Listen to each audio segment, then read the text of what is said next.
Shaun Burnie, a senior nuclear specialist at Greenpeace, joins us now live from Tokyo. Thanks so much for speaking to us. Japan's judiciary is supposed to be independent, but there is, as you know, some suspicion of political influence in this case. Do you believe this was a fair ruling?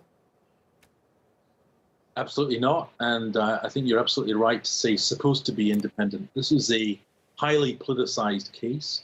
A judgment that found TEPCO executives guilty of criminal negligence would have been a devastating blow, not just to TEPCO, the company that owns the Fukushima Daiichi site, but all of Japan's nuclear industry, and in particular, the Abe government and its energy policy would have been in even bigger crisis than it already is.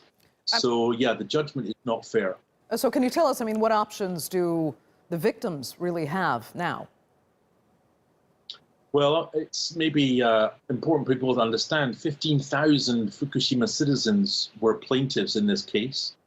The lawyers are now meeting this evening with many of those citizens to discuss the ruling, to just go through the language used by the judges, and they will be determining maybe this evening, maybe over the coming days and weeks, as to whether to appeal the decision.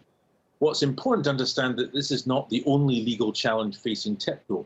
It was the most important in terms of a criminal prosecution, but there are multiple lawsuits still underway by citizens seeking compensation.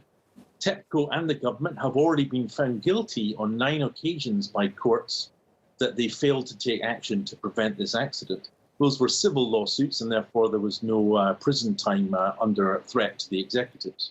Okay. Though, what happened in March of 2011 was catastrophic and unprecedented, but still, I want you to speak to the arguments that TEPCO really was not properly prepared and then kind of mismanaged the response. What could they have done better, and are Japan's nuclear facilities safe today? So the documents that were provided and evidence from TEPCO's own staff, engineers working at the time before 2011, showed that these executives throughout the management of TEPCO, they were aware of evaluations that said that the site on the Pacific coast was vulnerable to a much larger earthquake, and in particular, a much higher tsunami than had been earlier predicted. 15.7 meters was the prediction.